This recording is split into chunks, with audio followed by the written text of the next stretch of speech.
think the general idea, it's your life, you get to run it the way you want to, is an appealing aspect of libertarianism. Hi, I'm Nick Gillespie with Reason TV, and today we're talking with the Executive Vice President of the Cato Institute, David Boaz, a longtime libertarian activist and premier thinker. David, thanks for talking to us. Thank you. The exact event that we're dealing with here is The Libertarian Mind. It's a revised and updated edition of Libertarian as a Primer, a book I reviewed for Reason in '97. And I am happy to say, maybe it's why I'm here, I gave it a rave review. It's subtitled now A Manifesto for Freedom. So let's talk about the libertarian mind. Talk a bit about how you define libertarianism in the book. In the very first line of the new book, I say libertarianism is the philosophy of freedom. So that's the easiest thing. The sentence that I developed when I was talking about this book on the radio many years ago was, libertarianism is the idea that adult individuals have the right and the responsibility to make the important decisions about their own lives. And then, of course, I go on in the book to say, well, what does this mean? It means economic freedom and civil liberties, and I think a non-interventionist foreign policy. It means the protection of individual rights through limited government. Yeah, and I mean, the idea of limiting the government is to give more space to individuals to kind of experiment or innovate or come up with the way they want to live their lives. And you stress this throughout, calling on various thinkers from the past, as long as they're not infringing on the equal rights of others. Right. One shorthand that gets used a lot for libertarianism, and I think it comes up in various kind of iterations and deviations in your book, is also, that libertarians tend to be socially liberal and fiscally conservative. What is the truth in that, and what's the limitation of that popular understanding? I say that a lot when I'm talking to journalists or when I'm talking politics. As you know, David Kirby and I... So this is when you're talking to very stupid people. Okay. Journalists and politicians.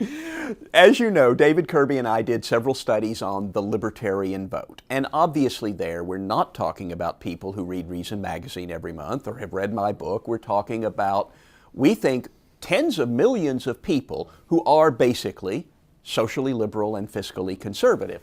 And I think what's important about that politically is that it sets them apart from the red base of the Republican Party and the blue base of the Democratic Party. And therefore, if people know I'm fiscally conservative and socially liberal, or some of my colleagues prefer to say socially tolerant, right, then you should know that you're not a fully comfortable Republican or Democrat, and that means you should be open to thinking of yourself as independent and maybe even grasping that you're kind of libertarian. And this is also a way of stressing that libertarianism is really a pre-political designation, don't you think? I mean, there's a Libertarian Party, which is important, and we can talk about that, but a small L libertarian, it can inform your vote, but it exists before kind of a partisan tag. Oh yeah, I think that's absolutely right. Libertarianism is a philosophy, it's an attitude or a sense of life. It may be just sort of a sense of life that I can make better decisions for myself than other people can. It may be a more developed political philosophy, even to the extent everything the government does seems to screw up, so why don't we have less government? Or it can be a more fully developed political philosophy.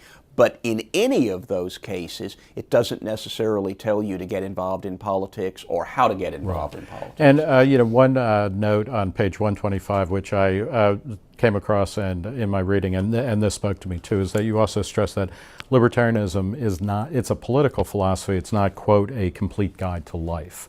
Talk a little bit about that. Well, libertarianism is about the relationship of the individual and the state. So it says what rights we have with respect to each other, and it says what rights we have with respect to the government and what powers the government should have.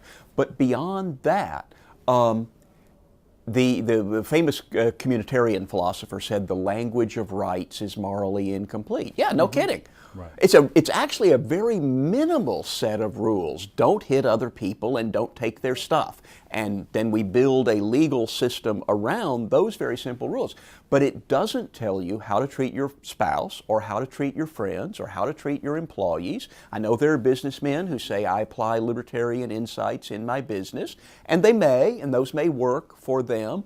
but there's nothing inherently libertarian. There's nothing libertarianism mandates about how you treat people other than not hitting them and taking their stuff. But could a libertarian do that? Or do you really have to be, if you're a libertarian in your politics, do you have to be a libertarian in your personal life? Well, I've known enough libertarians to know they don't have to treat other people nicely. Right. So I don't think it's very likely. You know, it's like you have to be a pretty doctrinaire libertarian if you just don't like gay people, but you still support gay rights. Similarly, if you are a real misanthrope and you want to treat people badly, and particularly treat them as if they were not autonomous individuals. Now, as a legal matter, you have to. But yes, you could say, I'm going to pay good wages, but I'm not going to give you a moment's peace if you work for me. That doesn't seem a likely thing that a person with libertarian sensibilities would do. But yeah, as a libertarian, I would say, if you want to make that offer to people, and people want to come and accept whatever salary you're offering for bad working conditions, but they have a right to do it. You talk in the book, I mean, you identify with the natural rights or a natural law tradition, there, you know, versus consequentialism, utilitarianism, various other reasons. Talk a little bit about the natural right tradition and how that influences your libertarianism.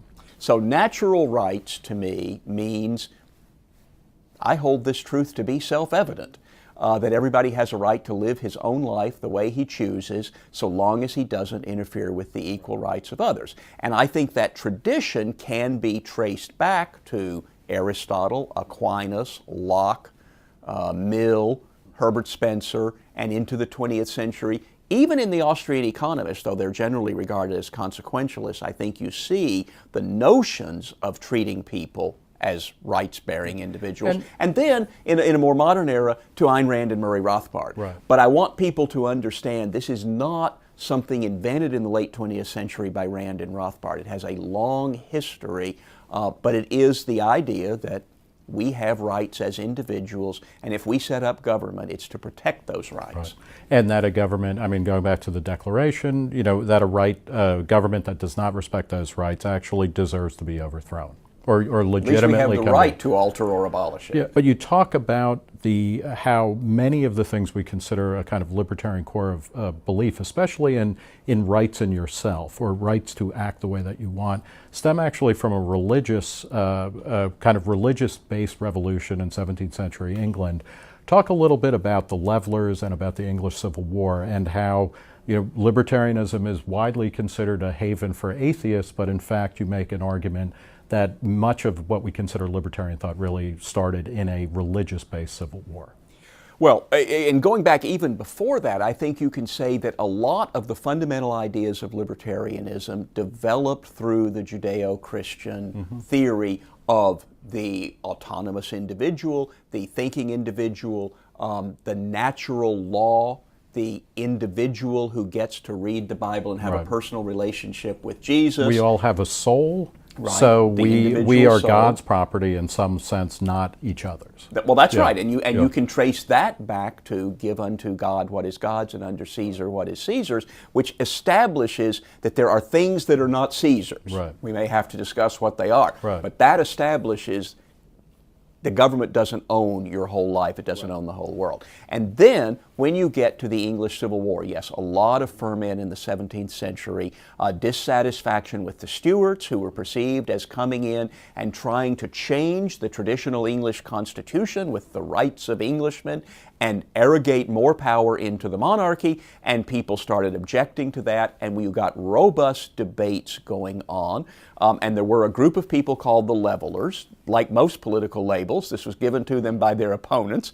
All they wanted to do was level rights. They believed in equal freedom under law. They didn't believe in leveling society. There was, in fact, another group of people who called themselves the true levelers, and they really were. They were like socialists. Right. And other people called them the diggers because they went out and dug up the land of the aristocrats. But the Levelers were putting together a program based on their Christian faith originally, and the autonomy of every individual, and the responsibility that every individual has to God, not to the king. The king is only there so long as he respects our rights. And so they talked about individualism, individual rights, religious freedom, because there were arguments going on there between the Catholic Church, Henry's Episcopal Church, and then people who actually wanted real Protestantism. Yeah. And a freedom of conscience, a freedom to worship God as you saw fit. That's right. And so those kinds of things merged with their political theory, their defense of property rights, their defense of manhood suffrage, to create what we could consider the first recognizably libertarian political platform. Yeah. And of course it also harkens back even to a pre-Christian era with, I'm thinking of, and it's mentioned in the book, plays like Antigone and whatnot, which is all about a person who refuses to follow the mandates of the political leader because she is answering to a higher law. That's right. So, well, talk about what is the evidence for the fact that we're in a kind of libertarian moment or a libertarian era? Well, we've tried to announce the libertarian moment several times, but we might be in better shape here. One of the things certainly is, in my view, one of the things that creates libertarian moments is government overreach. And people see government is getting too big and it isn't working very well. So you had a financial crisis. There's a big argument over what caused that. Was it rapacious, unfettered capitalism on Wall Street, or was it shaped by bad decisions of the Federal Reserve causing massive mistakes in the market? And to the extent that a significant number of people accepted that latter point, it's Federal Reserve and overregulation that caused it, that pushes people in a libertarian direction. And certainly you were saying the overreach, I mean, whatever caused it, the correction of saying, okay, we're bailing out auto manufacturers was never popular. We're bailing out banks, not popular. Yes, that's right. So in September of 2008, you have this crash start to happen, and you have the government respond really in a completely undeliberative, unelected way. My memory of that fall is every Monday morning, the head of the Fed, the Secretary of the Treasury, and the head of the New York Fed would announce what they did over the weekend to destroy the remains of the free enterprise system. And we just felt like, small government people felt like we were being slapped in the face every Monday morning with these announcements. And it was a very depressing time to be a libertarian or a small government person. And obviously, a president promising a big expanded view of government was about to get elected and then announced both a healthcare takeover and a huge, biggest spending bill in the history of the world. But the other thing that starts going on during this period is a pushback. Sales of Atlas Shrugged start soaring. Sales of The Road to Serfdom start soaring. Sales of the Cato Institute's Pocket Constitution. Our Pocket Constitution made the Washington Post bestseller list in October of 2008. So there's that pushback. And then the rise of the Tea Party, which, although not a libertarian movement exactly, was a libertarian force in American politics. It was against big government, big spending, big debt, healthcare takeover. Simultaneously, starting really on Election Day 2008, gay marriage is defeated in California, and Barack Obama and Hillary Clinton and all the Republicans are against it, and it looks like, wow, just took a big hit. And then, over the coming year, judges and legislatures in more states start endorsing gay marriage. And you have a movement that happens, and it eventually, within 4 short years, gets so big that Barack Obama has a long, dark night of the soul and changes his mind, and now he's in favor of it. Simultaneously, you have a marijuana legalization movement that's been around for many years. I had a New York Times op-ed in 1988 on why we should end the drug war. But suddenly, around 2008, 2010, it starts actually winning a couple of elections. So all of those things, I think, are part of the libertarian moment. And then, you folks at Reason have stressed much more than I do, the cultural aspects of the libertarian moment. New technologies that are allowing people to make their own music, publish their own books, publish their own magazines, find their own cab drivers, all sorts of things that feel more libertarian and give more people the sense that they can make decisions in the marketplace that they weren't making before. You know, in the work that you've done on kind of the electorate and polling data and whatnot, talk a bit about how swing voters, or not swing voters per se, but how the pool of independent voters, of unaffiliated voters, seems to be growing. And does that feed in to this sense that things are more up for grabs. People are less interested in being an old-style Republican or Democrat or even an old-style liberal or conservative. There are a lot of political scientists who say there aren't really any independents, that if you push them, they admit, well, yeah, I always vote Republican, that sort of thing. But still, the number of people who say they're independents is growing, and that certainly shows increasing dissatisfaction with both parties, in particular the Democratic Party, which has always had a plurality of the electorate, losing that now to independents. Right. And what our work shows is that a large percentage of those independents are in fact libertarian in the sense that they are, shall we say, socially liberal and fiscally conservative. Now, some of them, and this is one reason you can't organize the independents, some people are independent and swing voters because they're socially conservative and fiscally liberal. Right. And we sometimes call them populist voters. Right. They're basically anti-libertarian on a range of things. On the other hand, they're very anti-establishment. They don't like the big boys in Washington. And so I think a candidate, maybe it's Ronald Reagan, maybe it's Rand Paul, a candidate who can appeal to that anti-establishment, anti-Washington ethos might pick up some of those people, even though ideologically you'd think he shouldn't. Well, talk about a recent governor's race in Virginia, which the Democratic candidate was Terry McAuliffe, who's very closely tied to the Clintons, is kind of a standard Democratic liberal. Ken Cuccinelli, who had been Virginia's Attorney General, was a very kind of standard issue Republican, very socially conservative, but also pretty small government, at least in many of his proclamations. And then there was a Libertarian candidate, Robert Sarvis, who got, 8 or 9% of the vote? I think he only got 7, but he had shown up 10 or 12 in the polls. Yeah, and he more than covered the gap, I believe, between them, although exit polls showed that he pulled more from McAuliffe than from Cuccinelli, which is fascinating. But, is this kind of a test case of where, if Cuccinelli or McAuliffe could have appealed to swing voters, they would have, Cuccinelli might have triumphed, or the margin of victory for McAuliffe would have been much bigger? Well, sure. If either one of them could have picked up a substantial number of Sarvis's 7%, then he could have won a comfortable victory. Right. I do think what you had there was a really right-wing Republican and a really corrupt hustler liberal Democrat. And so it was kind of tailor-made for a third party to actually get some attention. And I know the Libertarian Party is thinking, boy, if we actually had some money, or if the media covered us, think what we could have gotten in a race with those two very flawed candidates. But yeah, I think Sarvis showed that there is this group of people who will even vote for a Libertarian if they hear his name, and if you kind of had an essence of Republican, an essence of Democrat candidate, and a lot of people didn't like him. There seems to be part of the kind of libertarian moment, or an ascendancy. I mean, there's certainly, I think the first time in my life, people are seriously talking about a libertarian wing to the Republican Party. Where did that come from, and is that for real? Well, I said to Rand Paul the other day, I keep reading these headlines about libertarian wing of the Republican Party, and I'm like, who is this wing? It's Rand Paul. Yeah.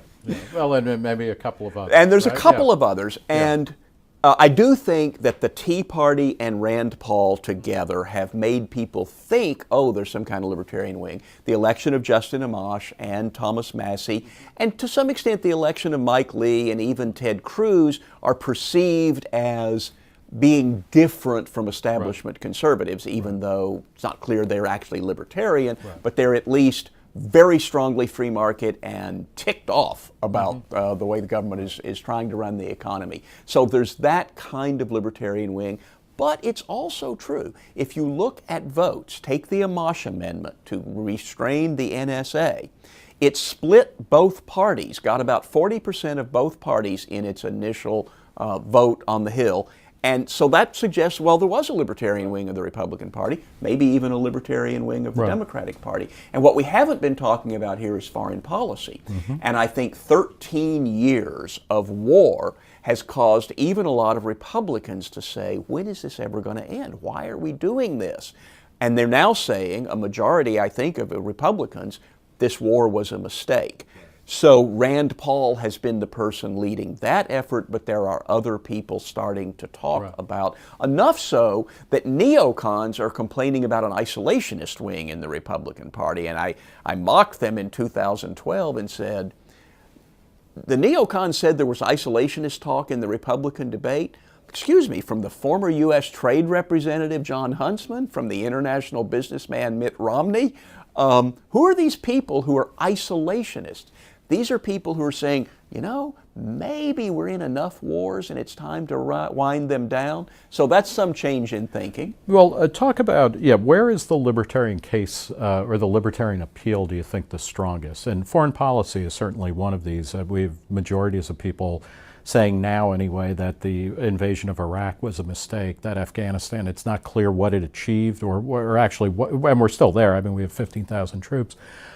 Talk about why people, is there something beyond just kind of fatigue of failure? Well, there are two fundamental things that go on in American understanding of foreign policy, I think. One is generally a lack of interest in running the rest of the world.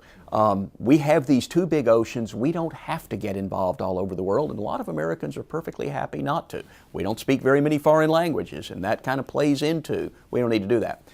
But there's also this Scotch-Irish attitude that if anybody kicks us, we're going to kick back. And so when you see beheadings or the attack on 9/11 or anything like that, you get a very strong push among the American public to hit back. Now, the libertarian argument, of course, is if you weren't over in Iraq, then ISIS wouldn't be beheading Americans. So stay out of conflicts and you won't have to get into further conflicts. I think the Do you buy that? Yes. Okay. Well, I mean, because I mean, in a broad sense, but then in local senses, it's not clear, if you're beheading freelance journalists covering the Syrian civil war. Well, yes, that's right. But most of what goes on in the Middle East, I think, in the first place, there wouldn't be a broken Iraq if it weren't for our Iraq war. There might not be a Syrian civil war. Now, maybe it's a good thing that people want to get rid of Assad, but it wouldn't be drawing us in. And so, no, I don't think it would be the same thing. If we had not already been at war there, then you wouldn't have the same desire to go in and fight there. So that is an appealing aspect of libertarianism, but it does come up against this. We hit back when somebody hits us. But then there's also in Washington, and it seems to me this is part of the pushback, there is also a military-industrial complex, which Eisenhower obviously famously named and warned against. But, because people all over this place and in many parts of the country that get a lot of defense dollars, like they don't really care about being overseas. They just want to make sure that the $500 or $600 billion a year that are the baseline defense budget doesn't get cut and in fact grows. Well, and if all that the defense budget cost us was the $500 or $600 billion, then that would be better than going to war and costing us lives and entanglement. But it is more than that, and I think actually foreign policy is an area where the libertarian argument has more resonance with the people than it does with the elites. But because people tend not to vote on foreign policy issues, that means the elites get to run things. So you've got a liberal internationalist establishment in the Democratic Party and a neocon establishment in the Republican Party, and those two together, though they would have trouble winning an election or a referendum in the whole country, nevertheless control Washington. And talk a little bit, I mean, libertarians don't shrink from an integrated world. No, I think the whole term isolationism, there are a few Americans who are isolationists traditionally. Some people didn't like international trade, they didn't want to learn languages or go overseas, and they didn't want our troops overseas. So that's isolationism. And Pat Buchanan might be an example of that today. But libertarians are very much cosmopolitan. We want to trade. We want cultural interaction. We want to get books and ideas and people. We're open to liberal immigration rules. The one thing we want to minimize is political and military intervention in the rest of the world. So that's simply not isolationism, it's non-interventionism. Right, right, and non-military interventionism. Right. Where are other places that you think the libertarian case or the libertarian appeal is at its strongest? Well, I think clearly one of the strongest appeals is don't raise taxes. In fact, cut taxes. And it's disappointing to me that the taxpayer movement has never been more successful than it has been, because it is very hard to win with the general public an argument that we shouldn't do more for education, do more for health care, do more for transportation. Where you can win is it's going to cost money.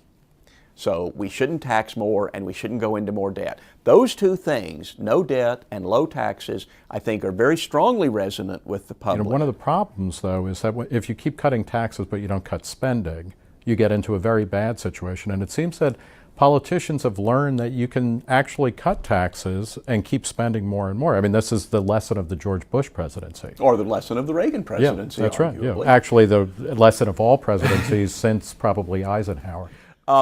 Well, that's right, and I think among libertarian scholars there's a lot of argument over this. Should you starve the beast, or does cutting taxes without cutting spending lead people to say, hey, spending is free? Right. I think which we hear about now. I mean, Paul Krugman, for instance, says we would be idiots given the interest rates are so low. We should be taking on as much debt as we can because it's never going to be this cheap again. Well, that again, I think, is an elite argument that appeals to Democratic spenders but does not have much resonance with the American public.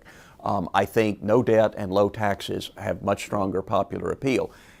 And we argue about what is the practical impact. I still pretty much come down on Milton Friedman's side, that you want to cut taxes and cut spending whenever you get the opportunity. But I appreciate that James Buchanan and Bill Niskanen are very smart advocates of limited government, and they had a different view of this. I mean, they would argue actually that, you know, when you raise taxes, or they claim anyway, or show that you raise taxes and spending will actually go down because people suddenly realize what they're paying for and they want less. There were arguments about that, and my sense is that Bill Niskanen sort of changed his mind on that. He did not believe this idea of a grand bargain, raise taxes and cut spending, was going to work, although he had at an earlier point.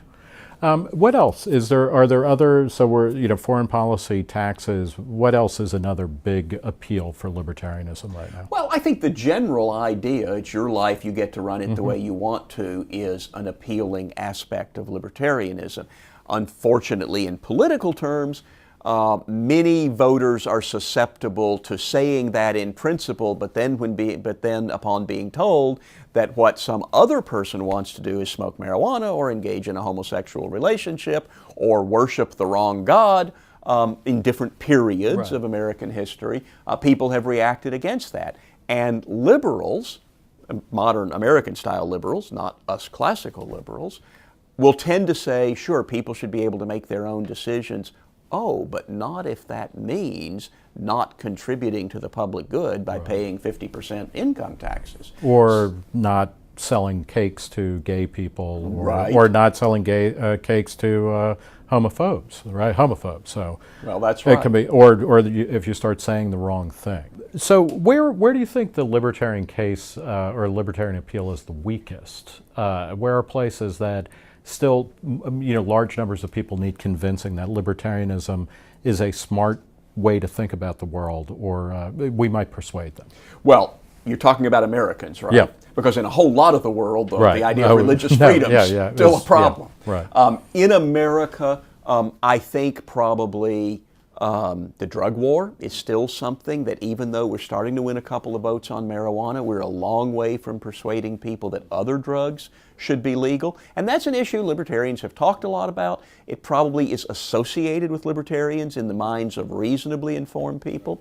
So that's been a challenge for us, although it's one we have talked about. What about immigration? Because this is something, and I know a smattering of libertarians who are kind of anti-immigration, for various reasons, but overwhelmingly libertarians, we believe in the flow of goods and services across borders, and we believe in the free movement of people. That seems to be a radically unpopular point of view in contemporary America. I don't think it's radically unpopular. I think if you look at the polls, most people are reasonably sympathetic to a moderately liberal immigration policy. They believe immigration is good for America. They believe that we should be open to immigration. They believe we should control our borders and control the flow, but they're generally pro-immigration. However, there are a significant number of people who we would generally regard as being pro-free market and anti-big government, anti-federal government, who are vociferously anti-immigration. And so, yes, in terms of sort of putting together a political majority, yeah, there are people who don't like immigration. What do you think drives the anti-immigrant sentiment, particularly among kind of conservative Republicans? They seem to be the most vocal. Well, you know, to some extent, conservative reaction. That's what it is. Change. People don't like change. My Scotch-Irish ancestors came to this country before the Declaration of Independence, and I'm sure along the way they didn't like the Germans, and they didn't like the Irish, and they didn't like the Jews and Italians, and now they don't like the Hispanics. There's a zero-sum economics attitude that they will come in and take our jobs, which is a misunderstanding of the way the economy works. There is clearly some element of simply opposition to difference, racial difference. It's a tribalism or racism. Yes, there is that. And there is also, going along with it, a somewhat legitimate attitude about rule of law. These people are here illegally. My ancestors or my cousins waited in line. Now, I always say to the anti-immigration people like Pat Buchanan, you know, when your ancestors came in the 19th century, my ancestors were sitting here waiting for them, and they grumbled about it, but there were no restrictions. You were allowed to come in. So when you say your ancestors were legal, they were only legal because there were no barriers. Right. So what would your ancestors do if Ireland was suffering a potato famine and America had restrictions on immigration? They might just come in anyway. But it's a legitimate concern that things should happen according to the law.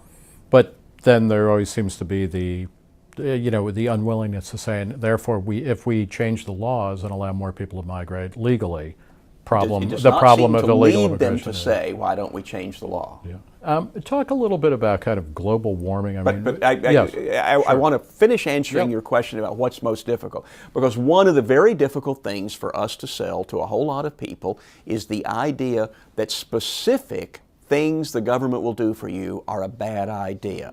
That the government, in fact, doesn't run good schools, it doesn't run good health care, it's not even the best way to build roads and bridges.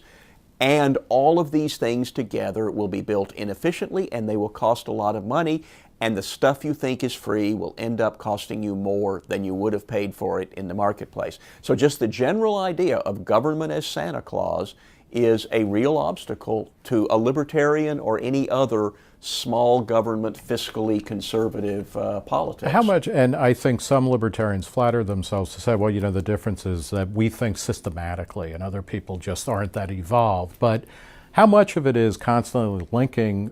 I mean, I know tons of people with, many degrees and all of this who will say, well, look, the reason, I don't think the government should be doing that, but I get a National Science Foundation grant, and the government should definitely be funding that. I mean, is it one of the ways that we persuade more people to the efficacy or the effectiveness or the goodness of libertarianism is by kind of trying to create more systemic thinkers or more systematic thinkers? Well, yes, it's probably good if people are more systematic thinkers. On the other hand, there are plenty of PhDs. Paul Krugman won a Nobel Prize in economics, and yet he doesn't agree with us on very much. So we can't just say if people were smarter and could think better. It's still probably good for the world if people can think more logically, but it's not an automatic ticket to winning. One of the things you point out, though, is that each new government program creates a new constituency. So the National Science Foundation grants, or the child care subsidies, or the highway for your district, all of those things create people who were not previously advocates of big government, but now are required to rally around to defend the farm subsidies or whatever. So one of the reasons that we so very much want to stop these new programs is each one creates a new constituency. And which then, in order to get its concentrated benefit, is willing to add pennies to its tax bill to pay for everybody else. Yes.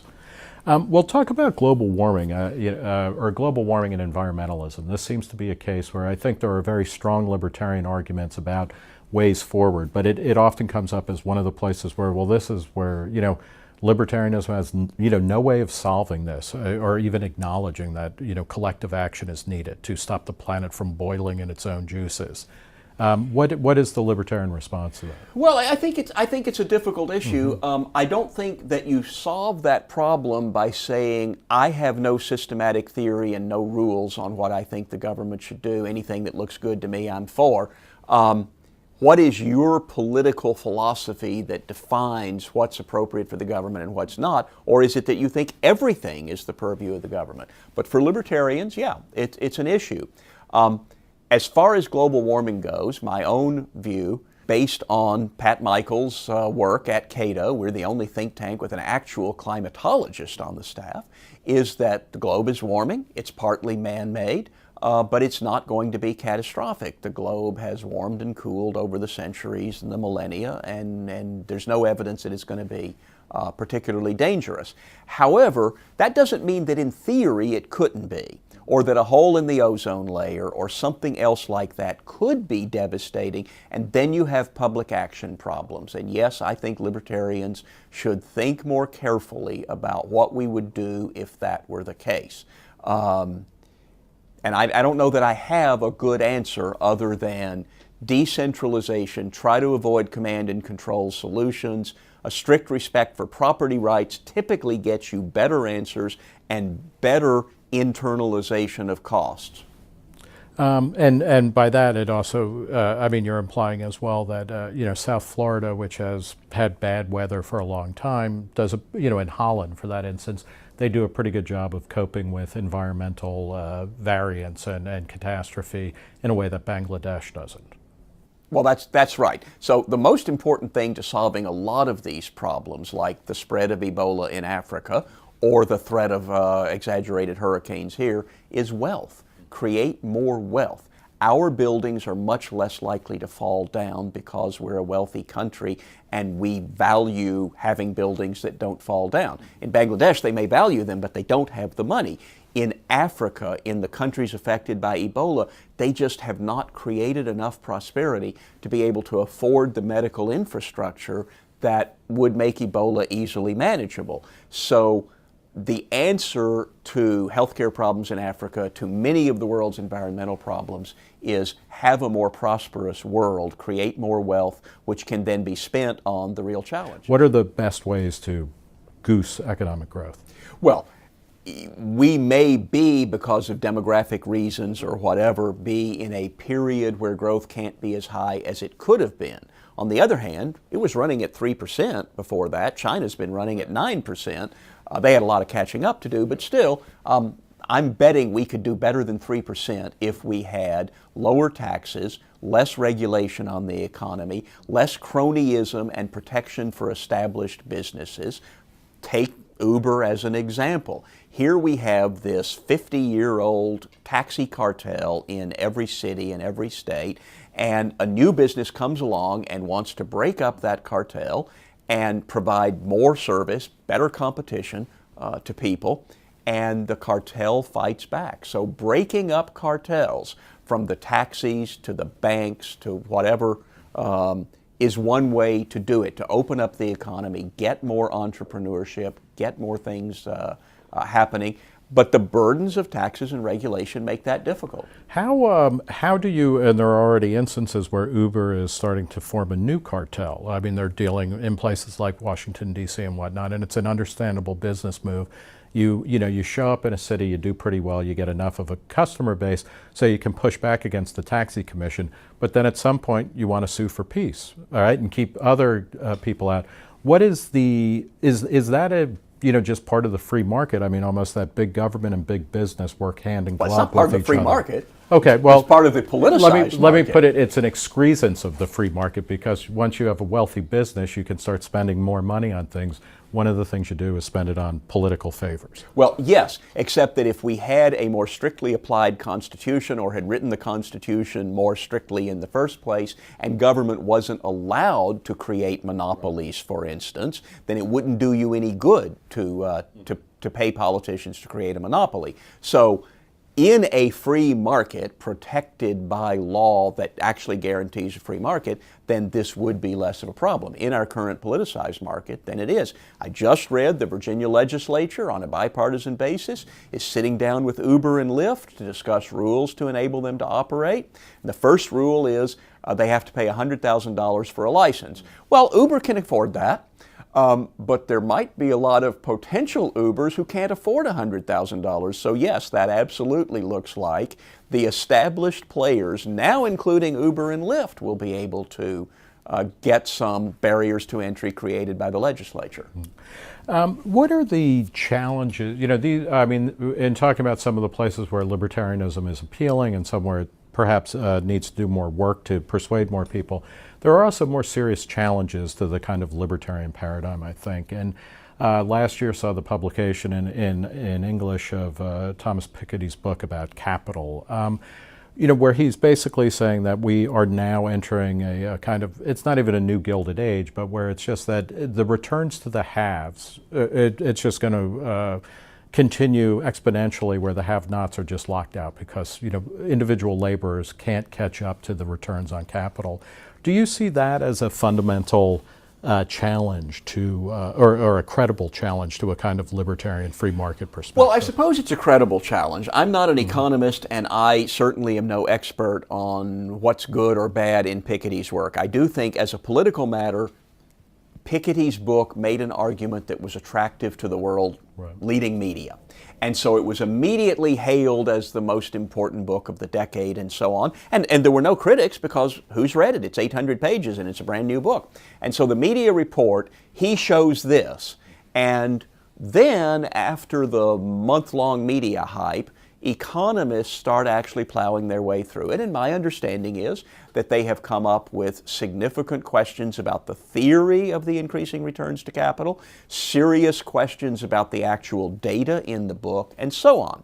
So 5 years from now, how influential will Piketty's book be? I don't know. But it made a big difference there. But yes, inequality and the perception of inequality is a big issue. One thing I think libertarians say, possibly isn't always compelling to people, is, would you rather be equal at low incomes or unequal at higher incomes? Every day that Microsoft stock goes up, the gap between me and Bill Gates gets greater.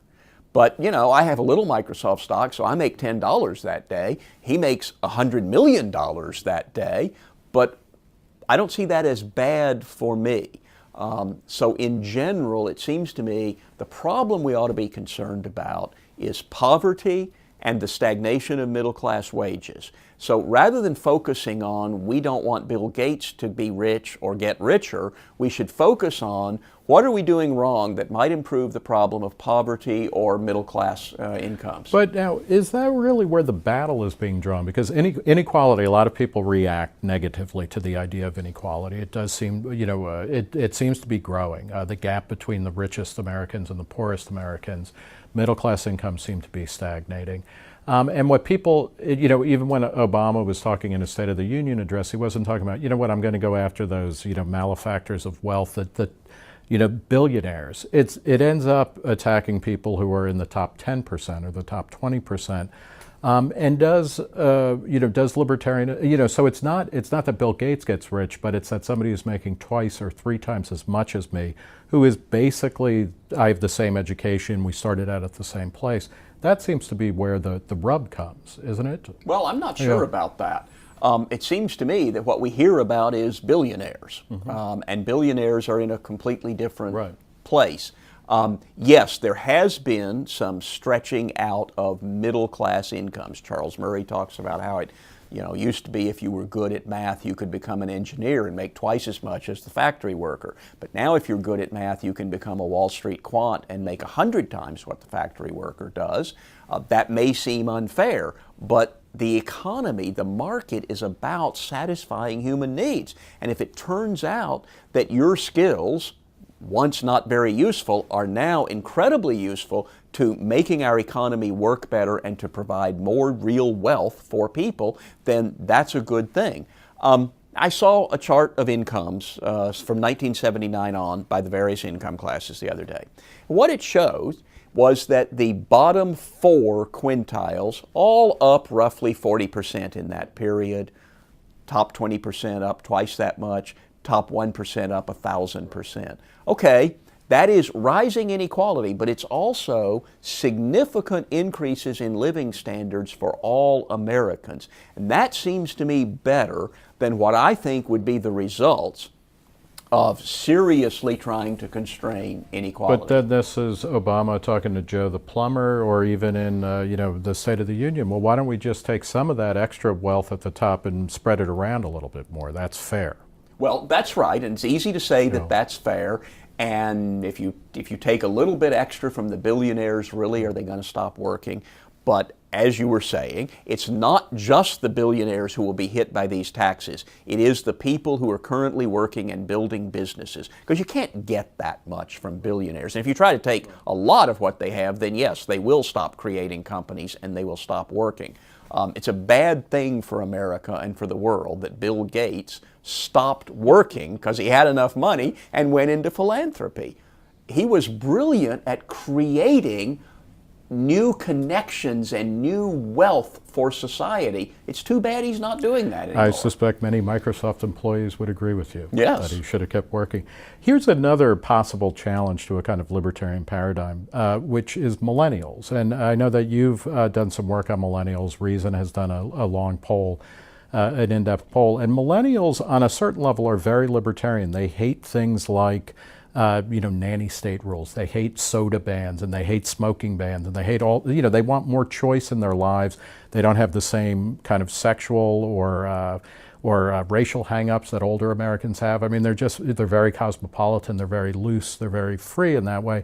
But they also believe that the government, a majority of them believe that the government should guarantee you health care, should guarantee you a job, should guarantee you lots of stuff. Is that mentality a standing challenge to a libertarian paradigm? Oh, I think it is. My friends who run Students for Liberty and Emily Eakins, who does this polling work, keep trying to convince me that millennials are essentially libertarian. This is the most libertarian generation ever. And I look at since those the polls, last one, right? Yeah. But I look at those polls and I see that millennials seem to have an incredible faith in a government that I think they know has been a huge disappointment in a whole range of areas, and yet they want this magical government to provide jobs, provide housing, and so on. Now, one answer to that may be that when they get in the workforce and they start paying taxes, they'll have a different view of how much the government should do. On the other hand, millennials, I think, range up to age 29, so they're either in the workforce and they're paying taxes, or they're not in the workforce because our economic policies are not working, and so we may be in a period of trying to argue to this generation, what is it that isn't working? Is it the rapacious, untrammeled capitalism that isn't working, or is it the burden of taxes and regulation? And of course, I think it is the burdens we're placing on the market that are causing so many young millennials to not be able to find jobs, to still be in their pajamas in their parents' house talking about the need for health care. Yeah. One of the things that's interesting is libertarian thought and the political philosophy that it comes out of in the Enlightenment and in the 19th century is the belief that you and I and everybody is an autonomous individual who should be given wide latitude to make choices in their life, choices of who to vote for. They should be given the franchise, what to buy, what to wear, how to organize their lives. Yeah. And there's a lot of pushback now, or not maybe pushback, but there's a lot of investigation now, whether it's through evolutionary psychology or through even economics, which is saying, wait, hold on, because actually individuals are much more suspect to or subject to forces that direct and control them that we didn't really pay attention to. And so you have people like Cass Sunstein talking about nudging people, or that creating a framework which will direct people to the right decision. You have people who follow advertising and say, look, and this is an old idea, but the hidden persuaders, and now we use a more scientific term, they're goading people to buying certain things, selling certain things. Even Nobel Prize winning economists like Vernon Smith, who's someone we both know, who is a phenomenal libertarian and a really interesting economist, his experimental economics really consistently shows, I mean, he'll say that I can take freshmen and teach them a couple of rules in an investment system, and within the second or third trial, they'll be doing exactly what the system tells them to do. Is this a kind of metaphysical challenge to the idea that, I would even say maybe somebody like Charles Murray says, look, some people just don't have the wherewithal to really make the best choices for their lives. Is the libertarian paradigm at risk from an attack for people who say, you know what, this idea that we're making meaningful choices is just a bunch of hooey? Well, we may all be living in the Matrix, but the thing about the Matrix is you don't know that. So I am certainly not conversant enough with all of these schools of thought to have a rational opinion about it. I guess what I would say is society works best if we let people make decisions, whatever way they're making them. We will get better results if we act as if people have free will, if they have autonomy, if we hold them responsible for the consequences of their actions, even if there may be some unfairness because really they had something in their brains causing them to do this. And we should continue to study these things and maybe we'll find out something better. But I think we've learned from trying socialism and central planning and various and theocracy and various kinds of ways of actually regulating through force what choices people can make, that you get worse results. So do you get ideal results? Do you get perfect results from people making their own decisions? Maybe not, but I think you get better results than any other social political system will give you. And I mean, this is an interesting point that you raised. Libertarianism is often accused of being utopian, but it really is profoundly anti-utopian because it's never talking about the one best way or the final breakthrough. It's really about a kind of process that allows people to discover, or society and individuals to discover what they want and what they should be. Right. It's a discovery procedure. It's a framework for utopias. You can try to set up the way you'd like to live, and I can try to set up the way I'd like to live. And some of those ways will turn out to be more attractive to people than others. And, you know, this idea that advertisers or anybody else can shape what we think, yeah, to some extent, but it's also true that sometimes there are big budget movies that fall flat on their faces. And there's the old story about, you know, we've tried everything with our advertising and we still can't get people to buy the dog food. Why is that? And finally, the intern says, dogs don't like it. Talk a little bit about what are the challenges to a kind of libertarian political movement or social movement that you find are profound or particularly challenging? Well, there are a lot of challenges to our political movement. Right now there aren't enough of us and we don't have enough money. To the extent that we do have money, it tends to go all into economic issues, regulation and taxes, and not into broader parts of libertarianism. That may itself connect to one of the challenges we face is a lot of us grew up in a world where it kind of seemed like everybody in America was white except 10% were black. And they didn't have a whole lot of involvement in shaping politics or public life. And a lot of us are men as well. Well, that's right. Yeah. And now we're in a much more diverse world. Libertarianism has the image sometimes of being a white guy's club. And so we need to work on diversifying, to have more women, more people of color involved. And when we see that among younger groups, you definitely see a more diverse group at Students for Liberty than you do at an older donors conference. You see a very much more diverse group among Catos interns than among Catos middle-aged policy staff. So I think that is partly changing, but I think it's also that we need to think more about talking about issues of race and class and talking in ways that appeal beyond our logical Austrian Randian INTJ white guy syndrome. Yeah. What is the you talk about this in the book both in terms of kind of feminism or gender equity as well as racial equity. What is the libertarian line on these things? Well, the history is very good. Libertarians are the heirs of classical liberalism. And who was it who first, after thousands of years, challenged slavery? Some Christians, but mostly Christians influenced by liberal values. Who first said women are equal to men? Classical liberals, proto-libertarians. The same thing with gay rights. The only people who challenged the general societal attitude toward homosexuality were classical liberals. Yeah, and you point out that the Libertarian Party in 1972, as part of its platform, had gay rights in it, and I believe at that point it was homosexuality was still considered a mental illness in the DSM, and a whatever crime it was. in many states. Yeah. So yes, so libertarians have been ahead of the game, up through slavery, Jim Crow, and you gay point rights. out as well that there's kind of a founding matriarchy, really, of the post-war libertarian movement in terms of Ayn Rand, Isabel Patterson, and Rose Wilder Lang. Yes. But this is kind of like Rand Paul going to Howard and stopping his genealogy of greatness in about 1920 of how Republicans were good on race. So, what is the contemporary pitch to say to women and minorities that actually libertarian thought is the place that you should be looking at? Well, I think to women, the pitch is absolutely we believe every adult individual is equal, and everybody should have the opportunity to fulfill their dream, to pursue their dream as they choose, which might be being a homemaker and it might be being a CEO, and everybody gets to make that choice. And to the extent that there are some feminists who want the government to take care of women, whether that was traditionally by barring them from certain occupations, or these days by mandating them in certain occupations, or by guaranteeing child care or birth control or whatever, well, libertarians have to disagree with that. But individualism and equal dignity, we're there on.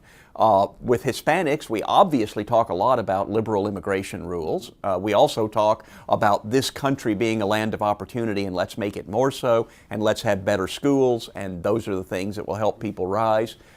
With the African American community, I think we did sort of, for a generation, drop out of that battle, and libertarians need to get back in it. And what can we say to people in the African American community? Well, the Cato Institute runs policemisconduct.net. We are the people monitoring police misconduct around the country. We are the people criticizing the drug war, which brings such a heavy military presence and criminal presence, prison presence into black communities. We're talking about giving poor people more options in schooling. And that would be so much of a benefit to poor people, which disproportionately includes African Americans. Let's talk a little bit about your kind of personal odyssey to libertarianism. You hail originally from Western Kentucky. I do. You're Scots-Irish, so that means that family gatherings must be quite a combustible affair. And particularly if Kentucky bourbon is involved. But what's your intellectual genealogy? How did you start to become a libertarian? When did you start calling yourself that? Well, my parents were both well-educated and conservative. I grew up sort of a Jeffersonian constitutional conservative. In my part of the country, we were still all Democrats back then, but Democrats who voted Republican a lot of the time. And so I got interested in these ideas, and I thought of myself as a conservative. I guess I wasn't a very rebellious kid at that time, and so my parents were conservative, and that's what I read. I read Henry Hazlitt, and I pretty well learned all the economics I was ever going to learn. You read economics in one lesson, and you got the lesson. I read Barry Goldwater's The Conscience of a Conservative, which is a very libertarian book, despite its title, and that gave me a framework for understanding public policy. And then actually, I read a couple of issues of... Can I ask you, before we move off of Goldwater, how do you square his, or in Conscience of a Conservative, or I guess it was the later book, Why Not Victory, which was a brief for victory in Vietnam and elsewhere, a kind of massive anti-communism, which, makes a hell of a lot of sense, but there's a militaristic component to that, which Goldwater embraced, but not fully. I think he was always against the draft. But, were you more of a conventional conservative of we've got to go over there, we've got to be on the Korean Peninsula, we've got to be in Indochina, we've got to be everywhere where the bugs might show up and get them before they take over land. At that time, I was pretty conventional conservative. As you know, it was pretty common for conservatives who thought that the federal government couldn't do anything competently except maybe deliver the mail, nevertheless thought it could have this massive military establishment throwing its weight around the world, confronting communism all over. When I was 14 years old, my first published article was a call for victory in Vietnam. So, yes, and I on bought the all side the of the South Vietnamese, right? Yes. Okay. So, so you encounter Goldwater. You've read Henry Hazlitt, and then what starts happening that you pull into a libertarian? I became a subscriber to New Guard, the magazine of Young Americans for Freedom, and there were Young Americans for Freedom was the conservative student group that was founded by Bill Buckley. Reagan, Goldwater, Buckley student conservative group. And so around 1970, I read a few issues, and they were really focusing on the conflict between freedom and order. They had radical libertarian writers and radically traditionalist writers. And I began to see, what I like about this conservatism is the emphasis on freedom. And so that pushed me in a libertarian direction, and then I read Ayn Rand, and that pretty well pushed me into the libertarian camp. But I still thought libertarians were sort of a kind of conservative. And so I got involved in Young Americans for Freedom. I became the editor of New Guard magazine. Yeah, talk. What were the issues when were you editor, and what were the issues that were really hot in the moment? Well, I was editor in the late 1970s, so the first and second Reagan presidential campaigns were certainly a shaping thing there. A hot issue, and opposing Jimmy Carter and his energy regulations. On the other hand, I actually, as a young conservative libertarian activist in Washington, worked with Jimmy Carter on resisting the draft until he switched sides, and on the deregulation of transportation. So I was able to say, this guy's good on this, but all this overweening energy regulation and so on, we're against. And, in a kind of partisan Republican way as well. We're just against Jimmy Carter. And I went to the Republican convention in 1976 as a Reagan advocate. 4 years later, I opposed Ronald Reagan because I was supporting the Libertarian Party candidate. So somewhere in there, I had made a transition. What was the kind of Damascus Road experience where you realized libertarians are not a type of conservative, but a whole different species? Well, I did some more reading. I read more Rand. I read some Rothbard. I ran into Ed Crane and Tom Palmer through the Libertarian Party and got beaten on by them to understand the contradictions within conservatism, and began to feel more and more uncomfortable. YAF was always undergoing factional fights, and at one point I kind of ended up on the wrong side of a factional fight, and fortunately had become libertarian enough to get a job in the libertarian movement. So right there around 1979, I got my first job in the libertarian movement, and then I jumped ship to go work for the Ed Clark campaign and really learned how to write libertarian arguments on behalf of Ed Clark. Well, and now Ed Clark in the 1980 presidential election, he scored, what, 1 million votes or 900,000? 900,000 votes, 1.1%. Yeah, and so was by far the best showing a libertarian candidate had until recently when Gary Johnson did basically the same numbers, a little bit higher in terms of total votes, a little bit lower in percentage. That's right. But what was appealing to, 1 million people basically, or 1% of the voters in an election in 1980, because, there was Jimmy Carter, there was Ronald Reagan, there was John Anderson. What was it about Ed Clark that managed to, poll 1%? Well, 1% is not much. That's what, relatively speaking, it's pretty good. Yeah. Well, relatively speaking, I do think Clark came across as a serious, thoughtful guy, and he had a semi-professional campaign, which is probably better than the Libertarian Party's done in other years. But you have to say that one of the significant things he had was money from David Koch, who was his running mate, which was the only way a then multimillionaire, later billionaire, could actually give a lot of money to a presidential campaign. So Ed Clark was able to run, as I recall, 47 5-minute advertisements on primetime network television back when there were only 3 networks. And that has to be the explanation. But the message was the American tradition, individual liberty, individual rights, here is, and what the Republicans are doing wrong, what the Democrats are doing wrong. He could have gotten more votes if Ronald Reagan hadn't been a pretty libertarian rhetorician that year. And I think he would have gotten more votes if John Anderson hadn't been there, because Anderson was sort of a liberal Republican. He's not anti-business and anti-free enterprise, but he's not one of those moral majority types. And so I think he took a lot of the attention the third-party candidate could have gotten, and he took some of the votes of the socially liberal, fiscally conservative group. Yeah, and the Clark Koch campaign, they were running on things like the abolition of the FBI and the CIA.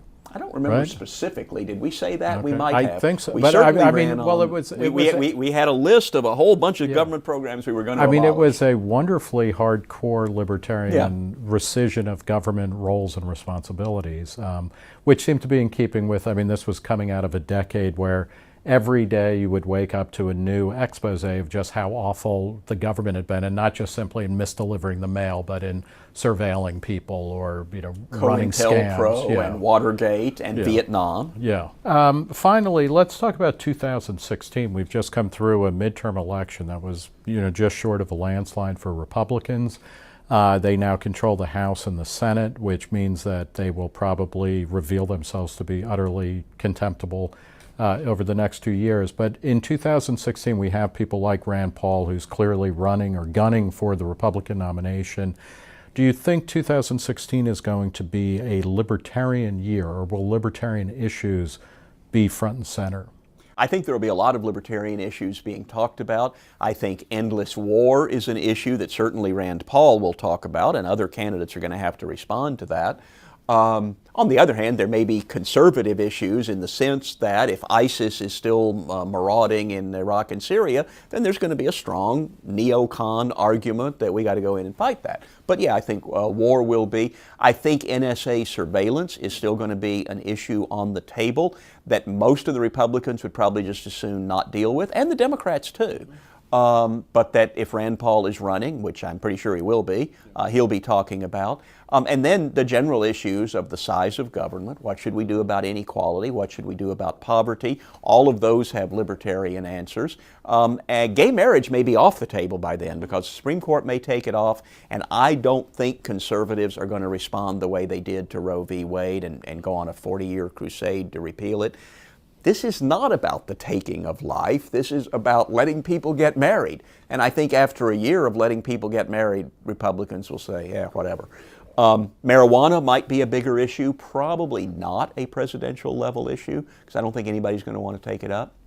But I do think Rand Paul will be running, and I think he will talk about these kinds of issues, and he will get beat up by the establishment conservative media and all the other Republican candidates, and so it'll be interesting to see whether he can hold up to all of that. Do you, the libertarian moment, extending it into a libertarian era or more than a blip, it doesn't really turn on whether or not he's the Republican nominee or not? No, that's right. Historical trends are bigger than any one candidate. Now, I think we can look and see if Ronald Reagan had not been the Republican nominee in 1980, would things have been different? Probably so. So it does make a difference, but government programs will continue to falter. The economy will continue to struggle because of the burdens placed on it. We will continue to get ourselves involved in unnecessary wars. The president talked in his State of the Union speech about being dragged into unnecessary conflicts. Of course, he's bombed 7 countries and Bush only bombed 4, so he should know. But all of these things will continue to be problems, and if Rand Paul doesn't get elected president, people may decide, as they did with Ronald Reagan, boy, we made the wrong decision last time, we should vote for him next time, or other libertarian candidates will surely emerge. We've been talking with David Boaz. He's the Executive Vice President of the Cato Institute and the author most recently of the new book, The Libertarian Mind, a revised and updated edition of Libertarian as a Primer. It's also subtitled A Manifesto for Freedom. David Boaz, thanks for talking. Thank you. For Reason TV, I'm Nick Gillespie. I'm not going to give you a moment's peace if you work for me. That doesn't seem a likely thing that a person with libertarian sensibilities would do. But yeah, as a libertarian, I would say, if you want to make that offer to people, and people want to come and accept whatever salary you're offering for bad working conditions, but they have a right to do it. You talk in the book, I mean, you identify with a natural rights or a natural law tradition, there, you know, versus consequentialism, utilitarianism, various other reasons. Talk a little bit about the natural right tradition and how that influences your libertarianism. So natural rights to me means I hold this truth to be self-evident. That everybody has a right to live his own life the way he chooses, so long as he doesn't interfere with the equal rights of others. And I think that tradition can be traced back to Aristotle, Aquinas, Locke, Mill, Herbert Spencer, and into the 20th century. Even in the Austrian economists, though they're generally regarded as consequentialists, I think you see the notions of treating people as rights-bearing individuals. And then, in a more modern era, to Ayn Rand and Murray Rothbard. Right. But I want people to understand this is not something invented in the late 20th century by Rand and Rothbard. It has a long history, but it is the idea that we have rights as individuals, and if we set up government, it's to protect those rights. Right. And that a government, I mean, going back to the Declaration, you know, that a government that does not respect those rights actually deserves to be overthrown. Or legitimately, at least we have the right to alter or abolish it. Yeah, but you talk about how many of the things we consider a kind of libertarian core of belief, especially in rights in yourself or rights to act the way that you want, stem actually from a religious, kind of religious-based revolution in 17th century England. Talk a little bit about the Levelers and about the English Civil War and how, you know, libertarianism is widely considered a haven for atheists, but in fact you make an argument that much of what we consider libertarian thought really started in a religious-based civil war.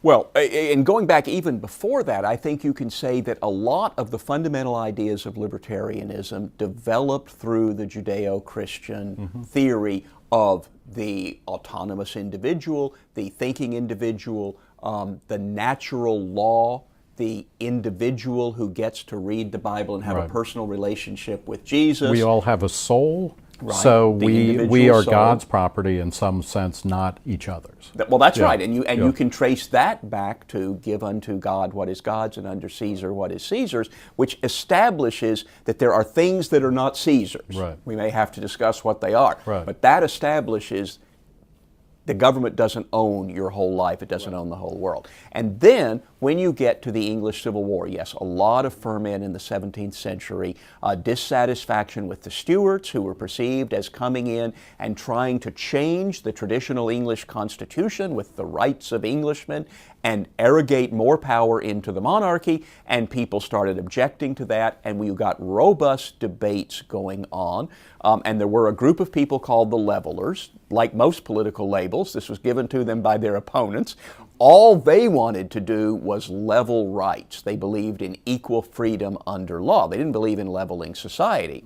There was, in fact, another group of people who called themselves the true levelers, and they really were. They were like socialists. Right. And other people called them the diggers because they went out and dug up the land of the aristocrats. But the Levelers were putting together a program. What is the truth in that, and what's the limitation of that popular Well, you know, understanding? I say that a lot when I'm talking to journalists or when I'm talking politics. As you know, David Kirby and I... So this is when you're talking to very stupid people. Okay, journalists and politicians. As you know, David Kirby and I did several studies on the libertarian vote. And obviously there, we're not talking about people who read Reason Magazine every month or have read my book. We're talking about, we think, tens of millions of people who are basically socially liberal and fiscally conservative. And I think what's important about that politically is that it sets them apart from the red base of the Republican Party and the blue base of the Democratic Party. And therefore, if people know I'm fiscally conservative and socially liberal, or some of my colleagues prefer to say socially tolerant, right. Then you should know that you're not a fully comfortable Republican or Democrat, and that means you should be open to thinking of yourself as independent and maybe even grasping that you're kind of libertarian. And this is also a way of stressing that libertarianism is really a pre-political designation, don't you think? I mean, there's a Libertarian Party, which is important, and we can talk about that, but a small L libertarian, it can inform your vote, but it exists before kind of a partisan tag. Oh, yeah, I think that's absolutely right. Libertarianism is a philosophy, it's an attitude or a sense of life. It may be just sort of a sense of life that I can make better decisions for myself than other people can. It may be a more developed political philosophy, even to the extent everything the government does seems to screw up, so why don't we have less government? Or it can be a more fully developed political philosophy. But in any of those cases, it doesn't necessarily tell you to get involved in politics or how to get involved. Right. I think the general idea, it's your life, you get to run it the way you want to, is an appealing aspect of libertarianism. Hi, I'm Nick Gillespie with Reason TV, and today we're talking with the Executive Vice President of the Cato Institute, David Boaz, a longtime libertarian activist and premier thinker. David, thanks for talking to us. Thank you. The exact event that we're dealing with here is The Libertarian Mind. It's a revised and updated edition of Libertarian as a Primer, a book I reviewed for Reason in '97. And I am happy to say, maybe it's why I'm here, I gave it a rave review. It's subtitled now A Manifesto for Freedom. So let's talk about the libertarian mind. Talk a bit about how you define libertarianism in the book. In the very first line of the new book, I say libertarianism is the philosophy of freedom. So that's the easiest thing. The sentence that I developed when I was talking about this book on the radio many years ago was, libertarianism is the idea that adult individuals have the right and the responsibility to make the important decisions about their own lives. And then, of course, I go on in the book to say, well, what does this mean? It means economic freedom and civil liberties, and I think a non-interventionist foreign policy. It means the protection of individual rights through limited government.